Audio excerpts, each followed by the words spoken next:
I was ready to talk and that started. All right, we're going to start the meeting. Call to order. Start with flag salute. Ms. Compatello.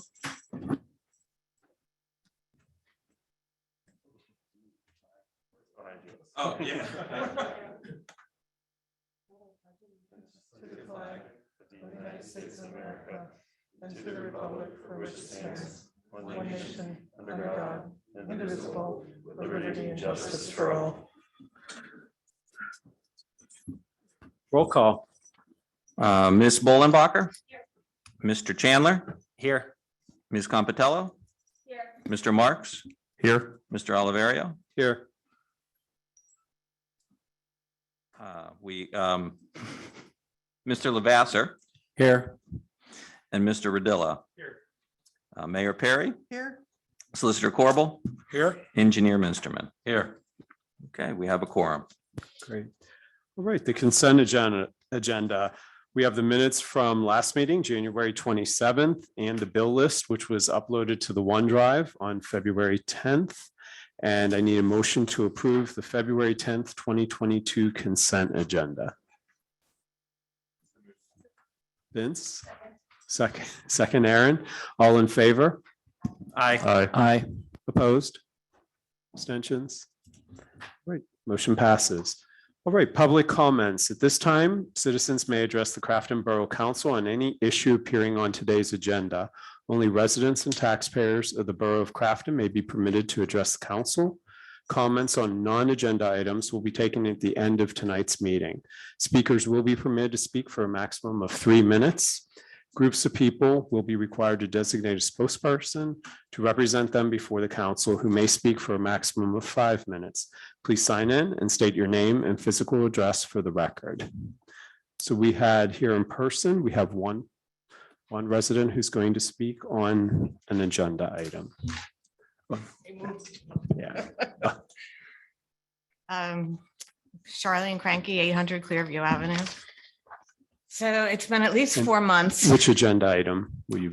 It's for the engineer and Crafton and the borough manager. To for at least 4 months, they've had a section of Starrett Street and sidewalks torn up, which is totally unreasonable. Why couldn't they do one side at a time? Kids, where do the kids go to school and where they have to walk in the middle of the street? One day when I was walking, they had the detour sign over to the side. There was one construction worker down at the other, down towards Perrine. There were trenches on either side of the road and cars were going through. I had to call the police up for that. Then they have heavy equipment parked on the corners, restricting your line of sight when you want to come out of it from Bar Avenue or turn any which way. There's no detour signs. Cars are going down Perrine Alley, which is not meant to have multiple vehicles going in opposite directions. It's been relatively newly paved, which is being damaged. And when it was repaved, they put lips on either side so the drainage wouldn't go down the hill. But now you can't go over to the side when another car comes. You scrape. We've had school buses come by that can't navigate the turn, which they shouldn't even be up there, but they've been coming, and trucks trying to turn on Perrine. So let's see. Also a complaint about the patching that the company did. I've never seen such a terrible patching job going up Clearview Extension. And I watched them do it.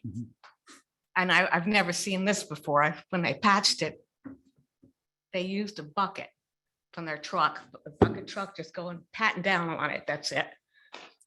It is so uneven. It's coming apart. The plows damaged it going up too.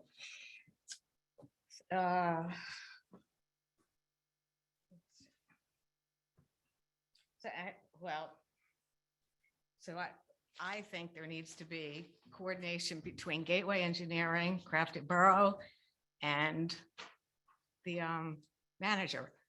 They should be checked. everything should be checked. We should know when the roads are going to be closed. There should be detour signs put up. It's only going to be getting worse. They've started Bar now, but they're still working on Sterrett, and they still have another whole section of Sterrett to do. And I understand now they're going to be started this spring. They're supposed to start on Middle and Clearview, the rest of Clearview. I don't know if that's correct or not. No, okay, good.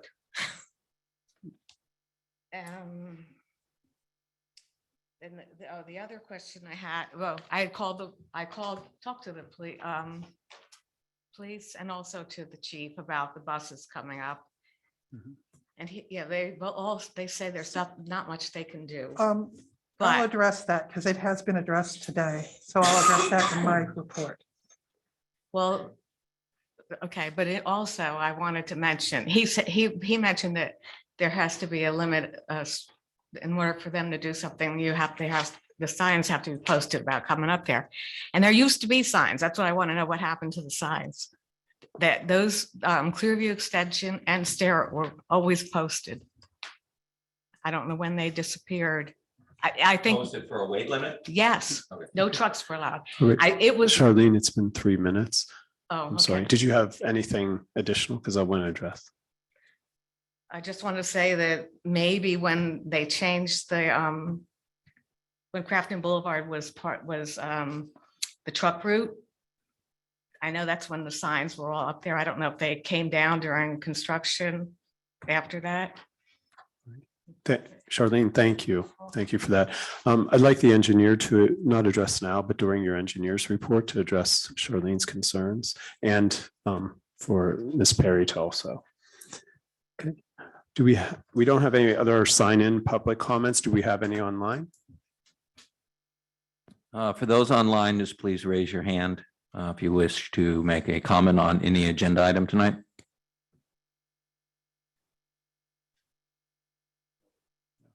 Okay, moving on. Next item is the president's report. We have the agenda items. I don't have anything to report at this meeting. Next is for the mayor's report. All right, Ms. I have, Perry? Before we get into the issues that were brought up by Charlene, I just wanted to let everybody know that in my meetings with the chief over the last couple of weeks, I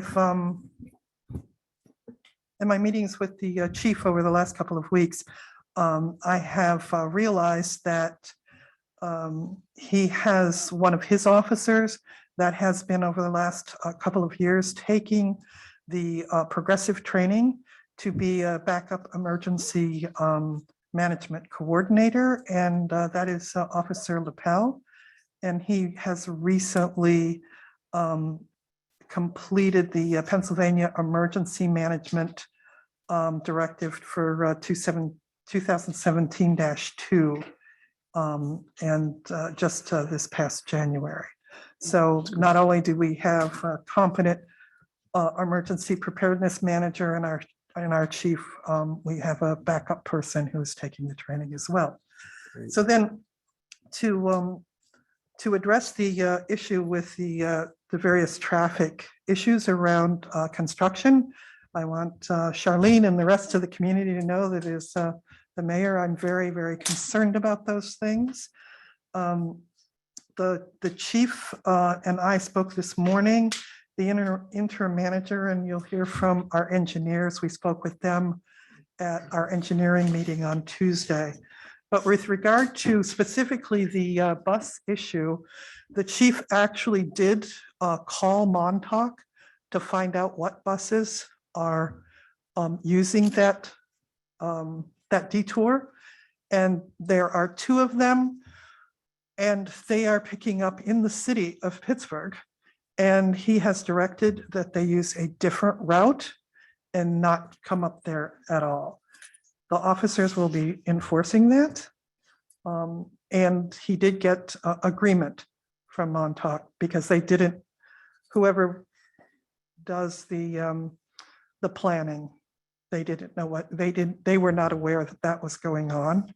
And they've assured him that that's going to change. So absolutely acknowledge that over the past few months, the traffic control has not been adequate. The engineers are basically responsible to make sure that we have adequate control, and Mr. Minsterman will speak to that. And we have established a process where the officers on patrol will be checking each of our construction areas in the morning. They will be reporting to the chief if there are any deficiencies, and the chief will contact our interim manager, who will make sure that those are addressed as soon as possible. And we greatly appreciate the community's input and making us aware of this issue.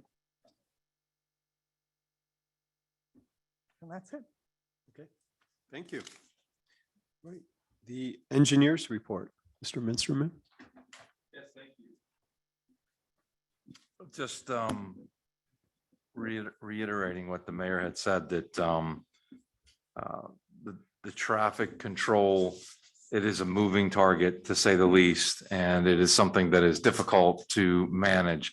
Signs get pulled down as they're replacing sidewalks and curbs, and but still it needs to be correct and it needs to be managed. So just first acknowledging that it is a difficult task, number one. Number two, the idea of closing streets and detours, if there's always pros and cons, the pros are that you get really efficient use of time when the road is closed for no traffic.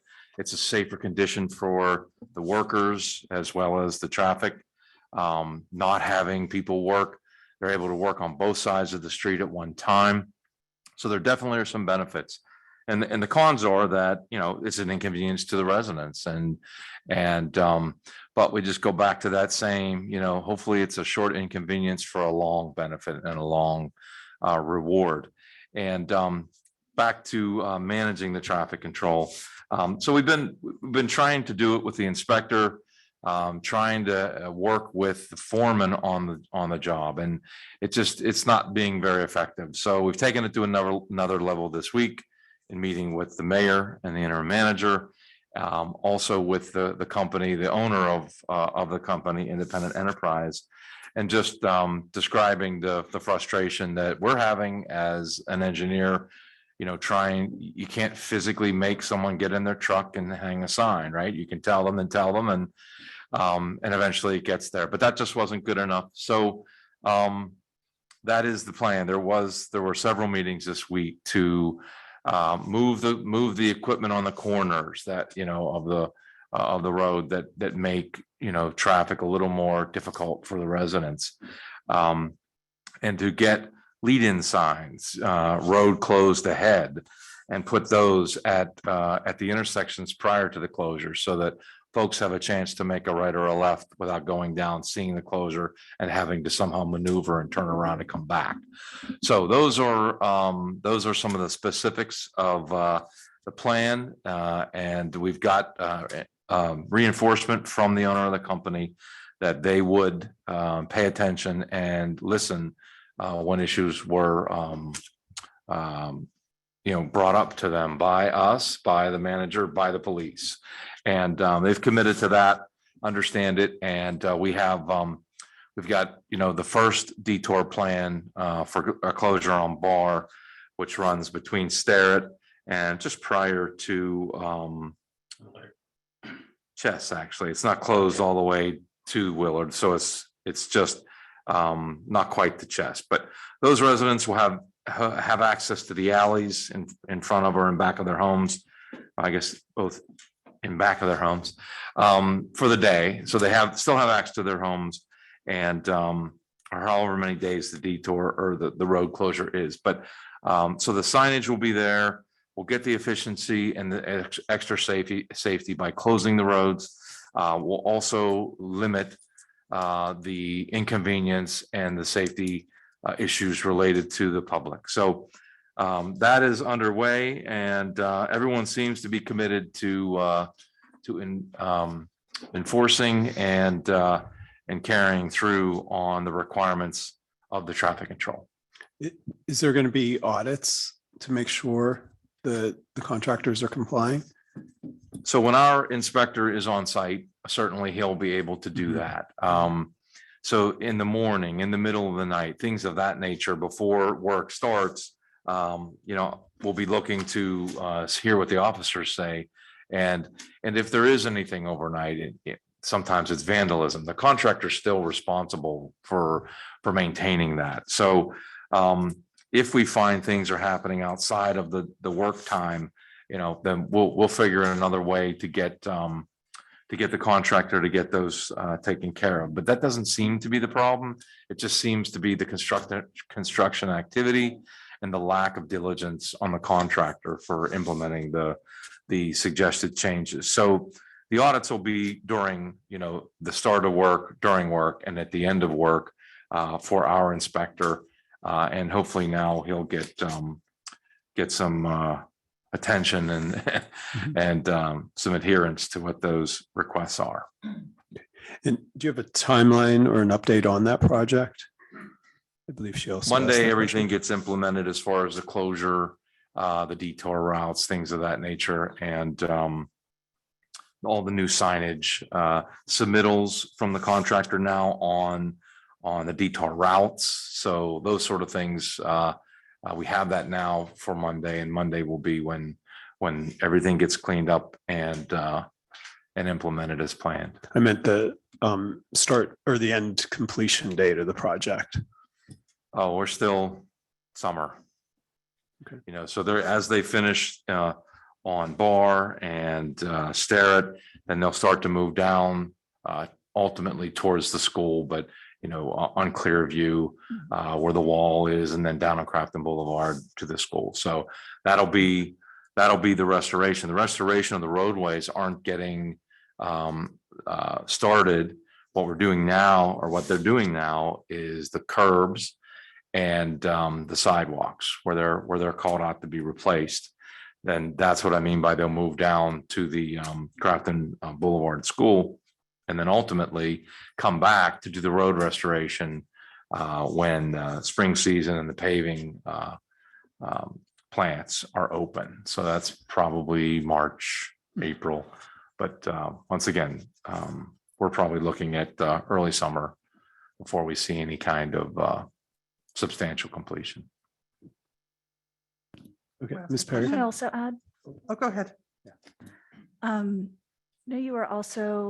we also had a discussion about asking the contractors to avoid driving with the heavy machinery on brick roads when there was an alternate route that was identified. Can you give an update on that? Are they going to avoid those brick roads? Because there was a lot of machinery that was heavy vehicles that were not really suited to the brick roads. The word that we got back was they were trucks. I didn't think it was equipment, and I think most of the equipment is rubber tire. Specific complaints we got were not a pickup truck, but maybe a 1-ton dump type of truck. So and it turned out it was a subcontractor of the contractor who on occasion went the wrong same truck or different truck. So he's been told, not to do that. We have to watch too that, they have a legal right to be on roads,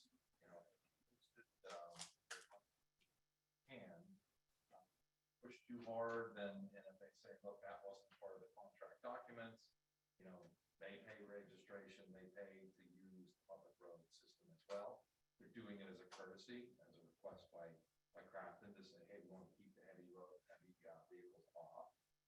And not all the vehicles obviously are unlicensed road vehicles. So, but in any case, they are adhering to that mostly. And when someone makes a mistake, goes down the wrong direction, we hear about it. If we hear about it, we tell the contractor, person.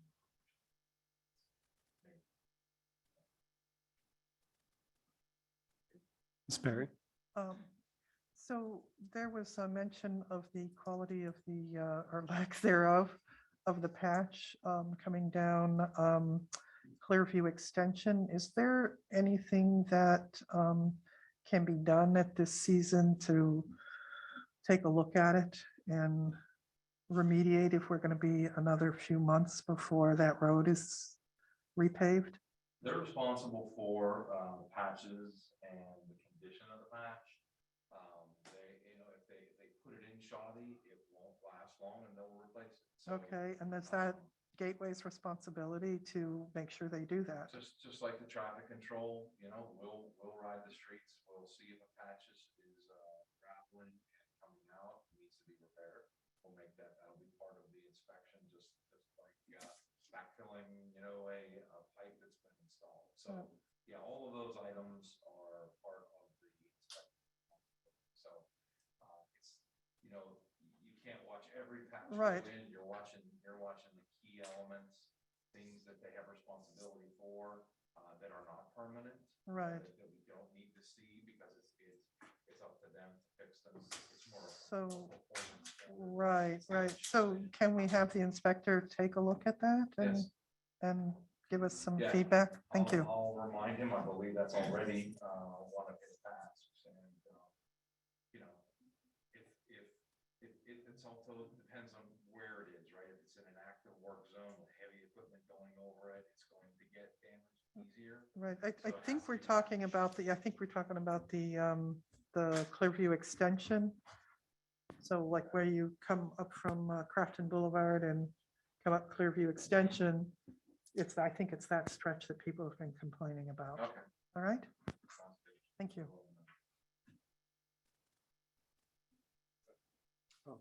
Sorry, Mr. Marks? So two quick questions. Kind of given there's been a lot of talk about the state of the roads, right? If a resident thinks that they may have some damage or something to one of their vehicles while driving them, do we know what's the best course of action there? Just out of curiosity, what should they do? I guess that might be a question for Doug and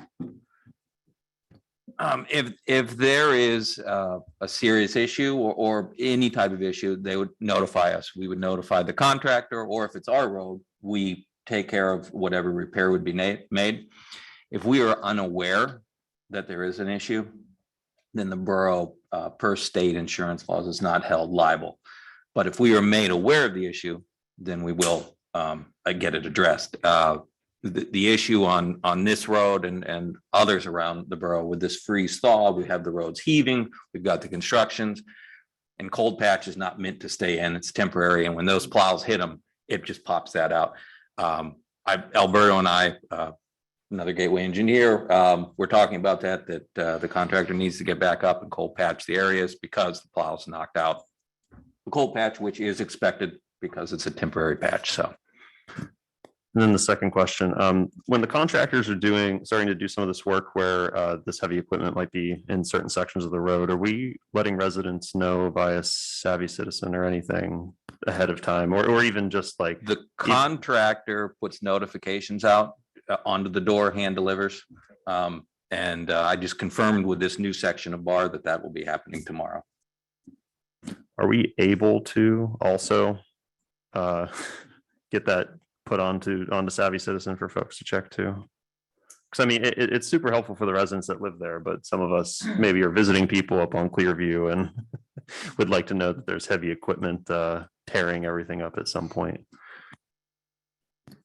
Sure, we can make a notification.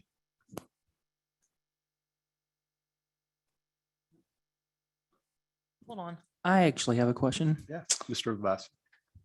Yes, Mr. Minsterman, is it possible to face the external GIS map to the public so we could give everybody a map view of where the construction is moving forward now that you have those layers? We could do it. And not necessarily issuing the whole GIS system, but PDFs of the area, showing the general construction area, maybe even updating it on a weekly basis for active construction zones, things of that nature. That can all be done.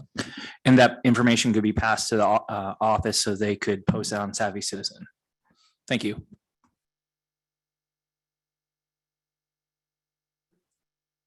Right. Do you want to continue or start your report? Sorry.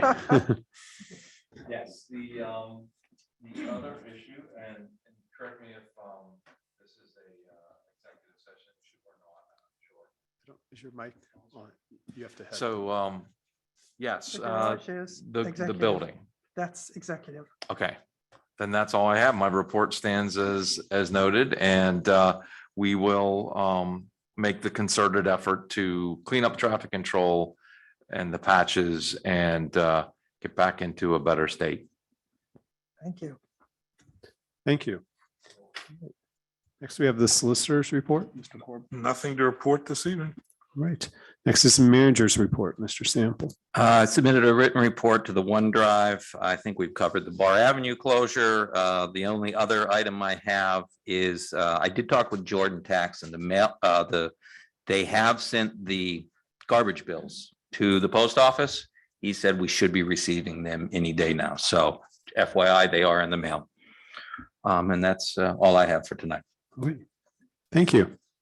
Standing committee reports. We'll start with finance and administration. Ms. Perry. Okay, we have two short items here. In our last finance meeting, we worked on finalizing the commenting of the 2021 financial report, and the interim manager and basic business are working on finalizing that, and we should have that available for council and the public in the next few weeks. And also, we have our organizational assessment has gotten underway. The consultant has already attended a number of meetings and had a number of interviews. So we're getting off to a fast and good start on that project. Great. Thank you for taking that project through so quickly. I know it was a very tight deadline and went It's very moving. quick. Yes, thank you. Next, community services and infrastructure, Ms. Compatello. Sure. First item here is the Parks Master Plan, just a general update. A lot of people have been seeing this happen over the past number of months. And our consultant working on that master plan is continuing to put together the draft report, which is expected to be before council in March. And that'll let us go after funding to start implementing some of the park improvements that were discussed throughout that park planning process. The other item is that the zoning process that we talked about at our last meeting, Crafton and Ingram want a grant to go after a zoning, to do a zoning project and update our zoning, which is fairly old. We posted an RFP, so we'll be seeking bids from firms through March 15th. And at that point, we'll have a selection committee between Crafton and Ingram together. We went in on this together. And we should be positioned to start that later in the spring. Thank you. Communications, recreation, and community events, Mr. Marks. So hopefully everybody out on Zoom is seeing the nice new AV equipment. We've just about wrapped up. I think we're 98% of the way there. There's just a couple of small things. We're gonna hopefully get some extra video feeds. So when folks come up to talk, we'll be able to flip that, right? We do have that. We do have that. We just need to work out the process. So yeah, happy to see this in place. It is going to be a lot easier for everyone to participate now. Second on the newsletter, we're still working on getting things finalized. So yeah, I guess just keep your eyes peeled. We'll when we have a date figured out for delivery, we'll make sure to communicate that. Yeah, at this point, if I might interject, I'm hoping that we'll be ready to go to press early next week. They'll typically take about a week. So we should hopefully be in the mailboxes before the end of February.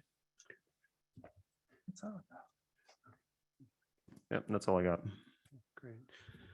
Do you want to commend Mr. Marks and Mr. Sample regarding this, the AV equipment? It was a lengthy process, but it looks excellent. And it's really going to add value to not only community, but everybody that would want to participate in these meetings. So thank you both. All right, Commission Vacancy Committee, Mr. Chandler. Yes, so during our last meeting, we worked on going through the appointment position application as well as the appointment policy. We were able to get those a little bit cleaned up and make sure that there's nothing in there that isn't necessary. And with that, we also, with the help of the borough manager, we're able to get the master list for these vacancies and all other positions tracked and kept in order. So with that, these are on the OneDrive. And it's definitely a lot better of a process than it was in the past. Great. Can I ask, when are those going to be advertised? I know we have a lot of openings. So that is, we're going to have another meeting here after we hopefully get this, all of these approved tonight. And we'll have another meeting to see when we'll be able to get these hopefully pushed out very soon is the goal. We definitely want to get a lot of these seats filled as quickly as possible. And to that point, we are going to have, or we currently have 21 commission seats open. This includes, and those can easily be seen on the website. So a goal to get the community involved with the council or with the governance is so important. So we will have a plan around advertising and getting people engaged. Can we just say for anyone who's here or listening, just save some of the boards that are going to be advertising positions soon? Yes. It's all of them. Yeah, all of them pretty much. I mean, that's what I was going to say was pretty much, I believe, every single one of them, except I think Shade Tree is the only one that's not. That one is, there's Is an there? expiration. Oh, yes. Yeah. Yeah, there is one expiration this year. Yeah, but other than that, every other board or commission has at least one open seat, if not many. Yeah, so I don't have the most updated list. I think there was something missing from this. Yeah, yeah, sure. Okay, so for civil service, we have 2 vacancies for the alternate positions. Planning Commission, there is a vacancy. Zoning Hearing Board, there are 2 vacancies on the board and then also an alternate position. We will have one on Shade Tree coming due this year. I'm sorry, Rec Board, there are 2 vacancies. Library Board, 2 vacancies. There are 5 vacancies for the Equal Opportunity Board.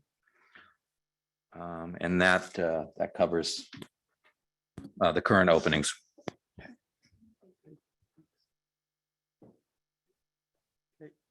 So there's a motion on the agenda to approve the appointment policy, which will provide rules and procedures relative to appointing candidates to borough boards and commissions. Do we have a motion to approve? So moved. Mr. Second. Lavasser? Ms. Compatello seconds. Any discussion? I guess real quick, can we just get just a quick, like, Eli 5 explanation of what the policy, I mean, I've read through it just for the folks that maybe you're dialed in or sitting in here tonight who don't have a copy of it.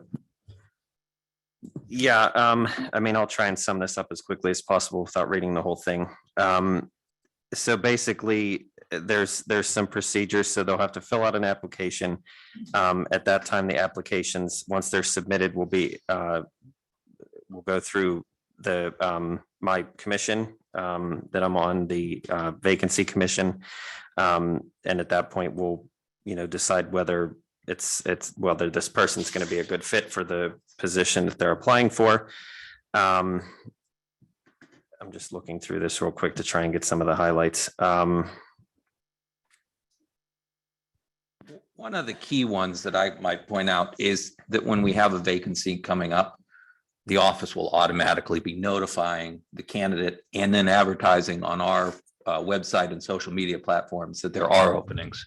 That way it becomes a seamless process and it's a constant flow of applicants coming in.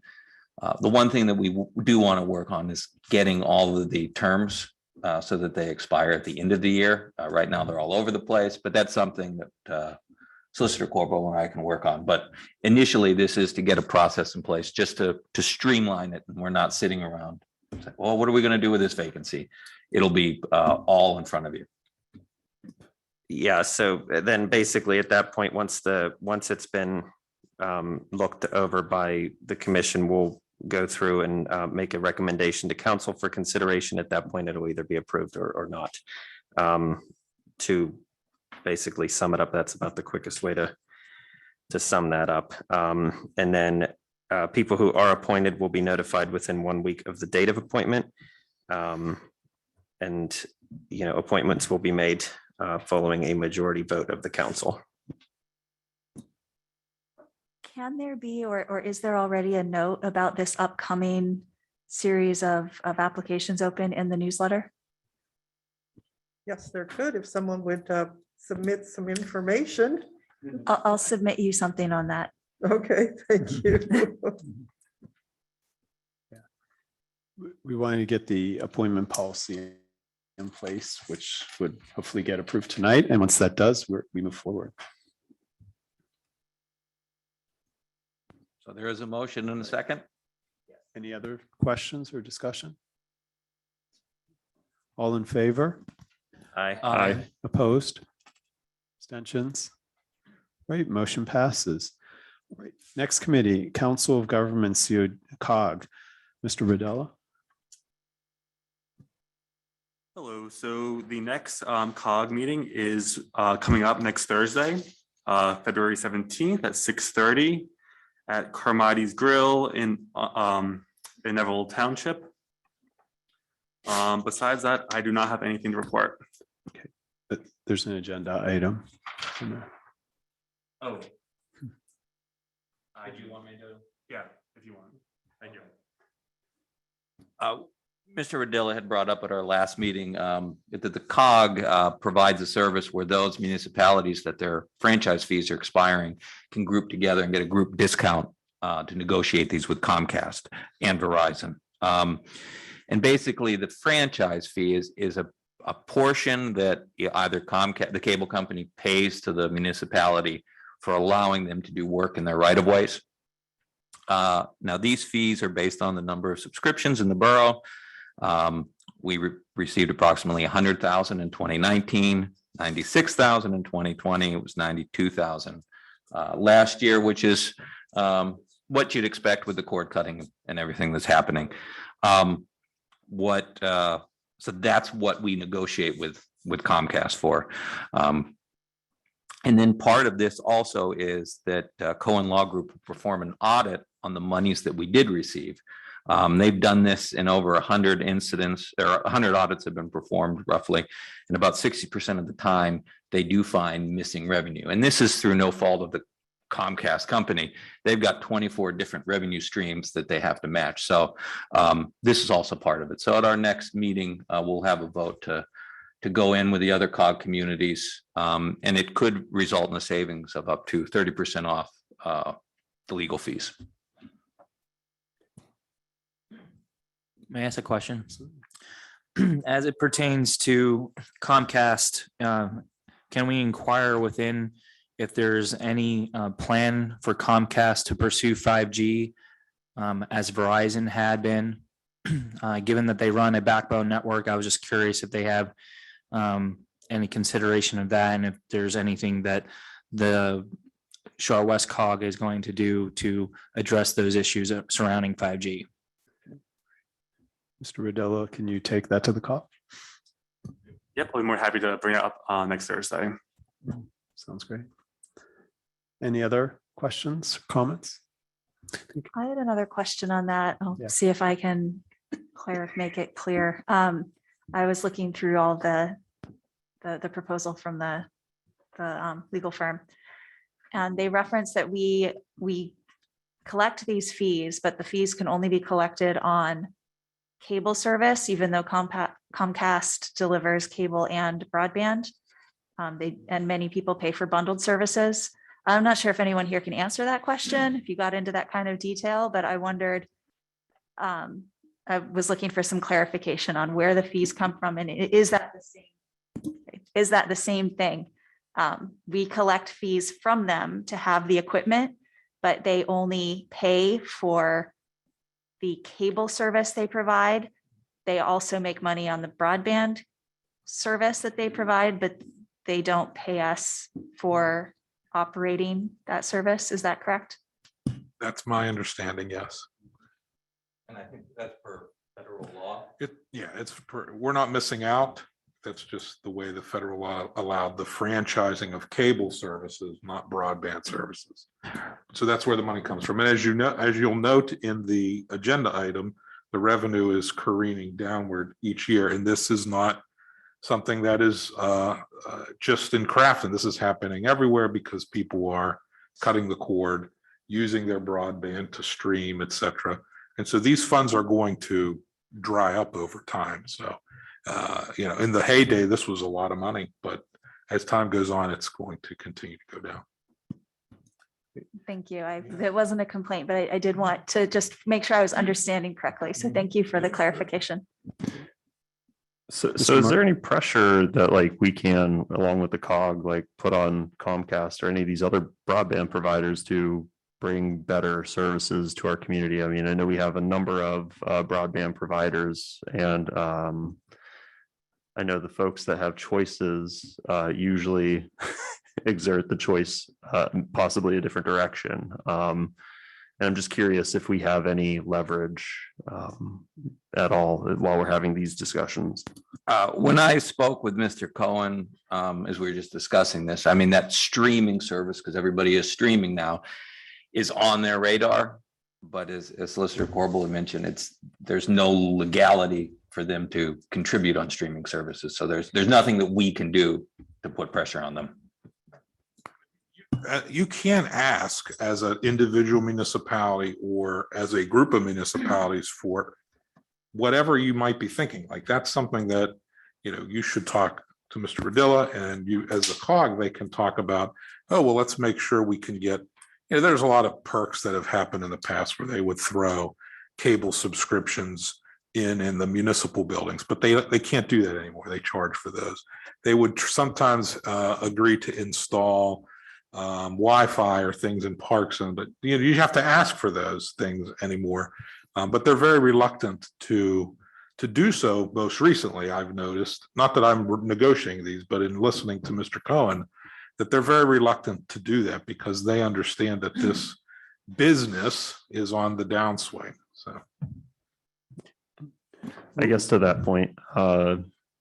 Radilla, if you'd like somebody with an opinion to go with you to the COG on cable and internet services in the borough, I would love to chime in.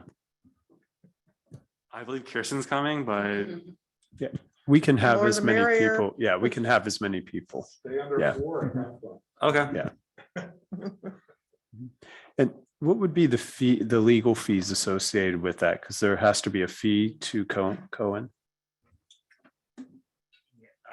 Once we determine the number of municipalities, that will depend on where the savings is at 30% or is it 20%. There's 6 communities that are available that expire within the next 3 years. That's the time frame that the Comcast works within. So we will know 2 other communities have already committed to this. So once we get that final number, we'll know. let me just say that although I've done it in the past, the bang for your buck using Mr. Cohen, who basically does this full time, it can't be understated. It's a very good deal, and you get a better deal if you would use him. So even if the discount is 10% or 15%, still go with him. Great. That's my opinion. Thank you. Anybody else? So you have the meeting, and for the next meeting, we'll have an update on that. Thank you. Yep, absolutely. Okay. All right. The community announcements, upcoming council meeting. The next one is 2 weeks from now, Thursday, February 24th, in this room at 7:15. So right now, public comments. At this time, citizens may address the Crafton Borough Council on any issue. Only residents and taxpayers of the Borough of Crafton will be permitted to address the council. Speakers will be permitted to speak for a maximum of 3 minutes. Groups of people will be required to designate a spokesperson before the council who may speak for a maximum of 5 minutes. And again, anybody online, please raise your hand and we'll admit you in to talk. the only person that signed in was Charlene, who spoke. So Anybody online? All right. A motion to adjourn the meeting?